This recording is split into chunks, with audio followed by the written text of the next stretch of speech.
Alright, so, right, that's how I figured it was going to end when my son, years ago, was fighting me to jump off of his grandfather's bed.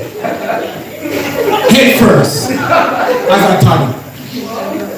I would not allow it. I held his ankle. And it's been an allegory for me for years now about my relationship with the Lord. I wonder to myself how many times have I insisted on jumping off head first. But God, by His grace, has held my hand. Alright? So, pray for me.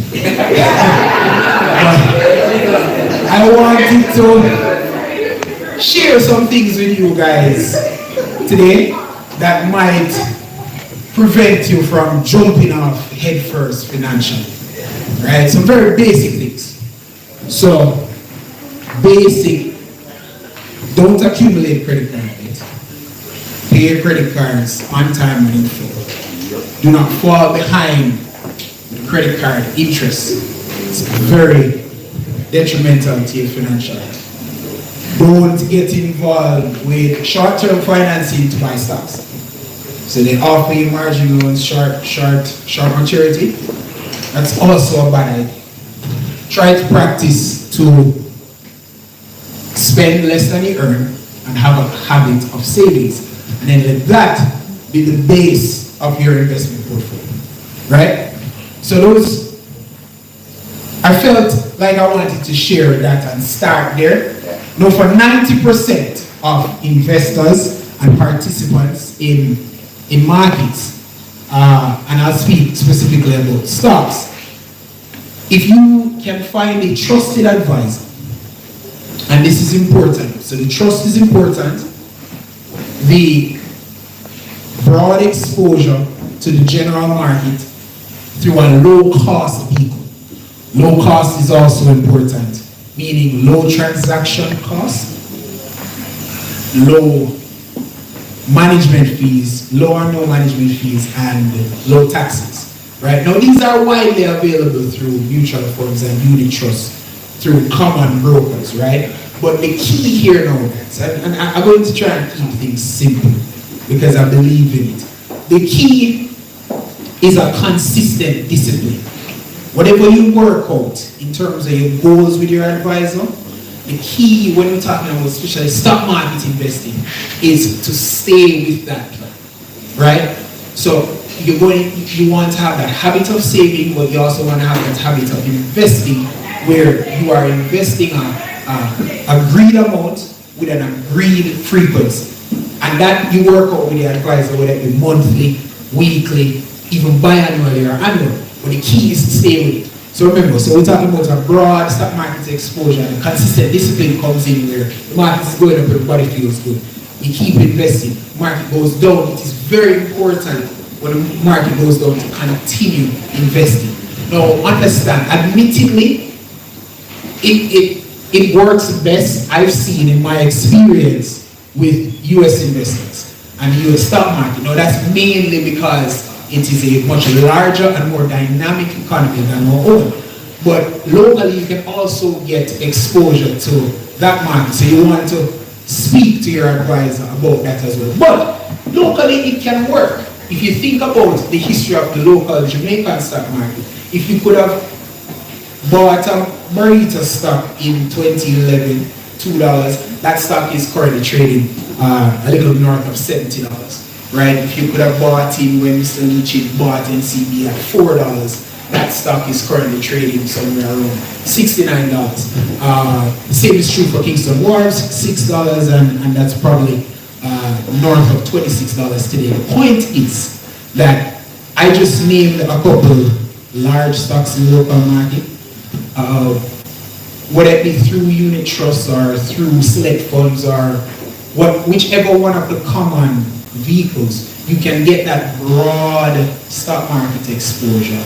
And if you stay with it, you are highly likely to do better than leaving the money in like a savings account, for example. Right?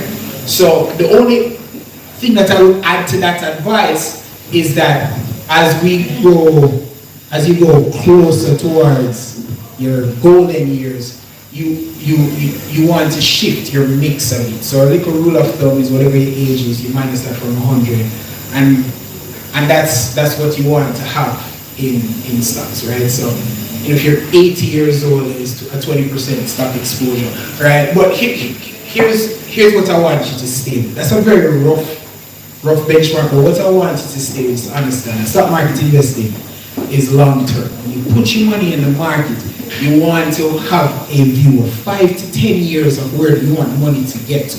And it's best assessed maybe every 3 years, right? So that's the approach you want to take with your stock market investing. But as you grow older, and especially when you get past 55, going up to 60, you want to include in your investment portfolio with the same kind of consistent discipline, more government bonds, more Bank of Jamaica certificates of deposits, etc., etc.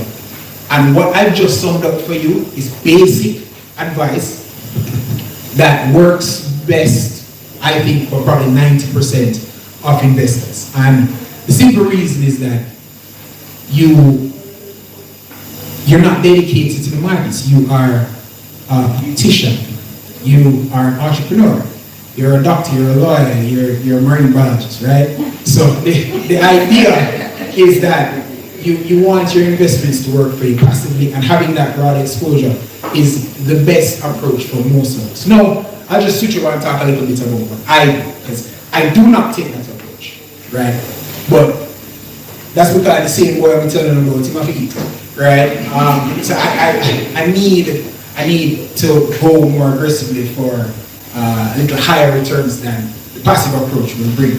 So I will share with you a little bit about how I see the markets. And I start out and say, okay, so what I do, I look at markets, and my view is that most senior executives, bankers, large business operators, 95% of what your typical senior executive does can be done by a mildly articulate cat. That's a joke. But in all honesty, a reasonably educated teenager can do 95% of what most of the most senior executives in corporate do. But the 5%, recognizing the 5% and being able to execute an action after recognizing that 5% is why you are paid, and why you are senior and have the prestige that you have. Now, I say all of that to say that when we talk about markets, and I'm talking about stock markets here, they're right most of the time, right? And because I believe that is why I could give the advice that I gave before. But my job is to identify when markets are being illogical, right? And so what I do, I take in all of the inputs in markets. I like to watch financial news, I like to watch interviews, I like to hear from the experts, I like to hear from all the pundits, etc., right? And what happens is that when I give you an example, in 2022, going into 2023, the market and the pundits were convinced for sure that the US economy was going into recession.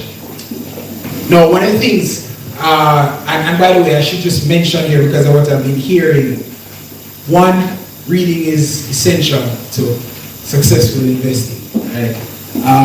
And one of the things that I do, I read a lot of newspapers, I read a lot of articles, I read a lot of reports. And in reading one of those reports, what I found is that US economy generally, US households and institutions, on average, hold about $800 billion in recent times in cash resources, right? Accumulated. Now, based on reports that I read, they were at the time, summer of 2022, holding about $5 trillion in cash equivalents. Now, that is well over 400% higher than what is normal. Now, from reading and investigating, I said to myself, and there's no way the economy goes into recession with the citizens holding that kind of cash. So what I then did was I invested very aggressively on the other side of the consensus. No market. Bloomberg's model, for example, was giving 100% chance of recession in 2020. So it's very important. I mean, my stubbornness probably helps me to really go against the entire consensus in the marketplace. But what I do in situations like that is, again, just stay close to the facts, the data, and reality. So in assessing investments, I'll look at a company, and I should have said this at the top. Stock market investing, you have to approach it like just you're buying a piece of a business. That's what you do, right? So it's very important to understand the fundamentals of the business you're dealing with. So the long-term economics of the business is very important. Honest and able management is very important. You want management that's energetic, that's competent, and has integrity. The last piece, integrity, is very important, right? Because if they don't have integrity, you actually want the opposite. You want them dumb and lazy. Because an energetic, smart charlatan can ruin any business, right? So that is an important factor. And then the most important one is price. What are you paying for the business? And what I'm trying to do when I look at a business, I generally start with financial statements, right? You have a balance sheet. It shows what the company owns, what it owes, right? You minus what you owe from what you own, you get what is called equity. And I'm looking at that number. I'm trying to figure out how much of what the company owns is from borrowed money, right? So personally, I don't like to see debt higher than 40-50% of shareholders' equity. I'm looking at profitability over a number of years. Has it been consistent? Has it been growing? And the most important thing when we talk about assessing businesses, in my view, is free cash flow, right? So what you're trying to figure out is, what is this business worth? We refer to it as intrinsic value. And what any business is worth is the amount of cash you can take out of it over time. Now, where I've learned it from Buffett theory, he likes to say between now and judgment day. I'm not quite going all the way to judgment day. Generally speaking, I'm just trying to assess a business over the long term, 5 to 10 years, right? Trying to figure out how much free cash flow can you take out of that business. And just, not to get too technical, but you have operating cash flow that a business generates from its day-to-day activities, whatever it's selling, right? Goods and services. But then there is what you call capital investment that is required. So if you're running a factory, you need to replace equipment, right? You need to reinvest. A business requires certain amounts of reinvestment. The best businesses don't require a lot, but the point is, you have to take the capital that has to be reinvested out of the operating cash flow, and then you're left with the free cash flow. And if you can properly estimate how much free cash flow that business will generate over a 5 to 20 year period, you can value that business, right? Now, the approach that I take is, I'm not trying to buy a business I think is worth $10 for $9.50, right? That's not what I'm trying to do. I'm trying to get like a screaming buy, right? So we could get into a lot of precise detail, but for me, I am fine with being generally right as opposed to being precisely wrong, right? So I'll illustrate for you. How many people in here know what a hear length precision specialist is? Show of hands. Yeah, no hands up. Because I just made that up. It doesn't exist. But here's the thing. If it did exist, it could be a person that can estimate how many hairs are on your head and what the average length of hair is. Right? That's the detail that we're talking about. Mommy, stand up, please. But if I say to you, between me and my mother, who do you think has the longer average length of hair? You don't need to be an expert to answer that question. No. So that is the approach that I take to investing. You want the investment to scream out at you. So I'll close for you with one example that worked out very well for us last year. I said to you that in the same time where there was consensus on recession,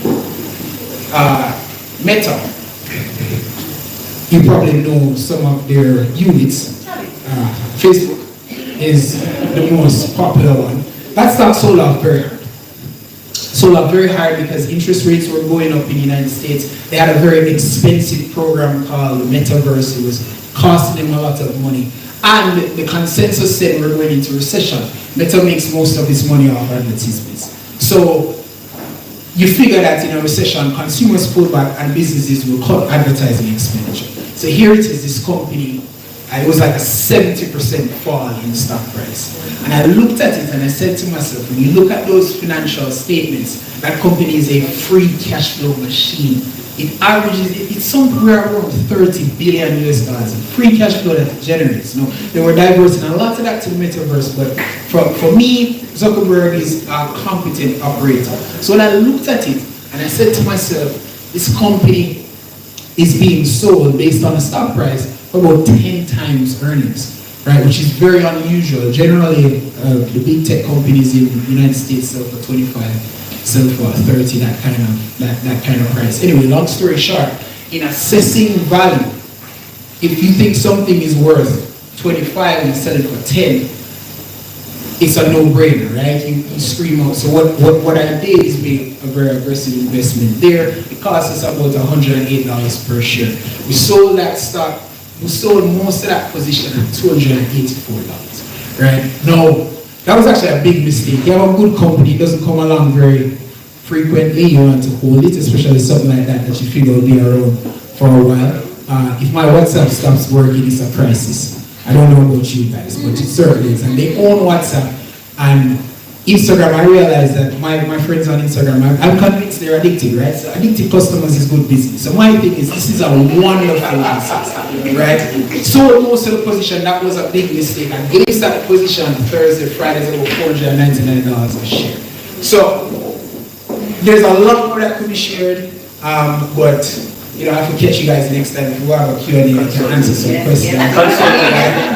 But I'm going to leave you with that and say, your name prospers, your soul prosper. Right? I enjoy that. You did it right? OMG.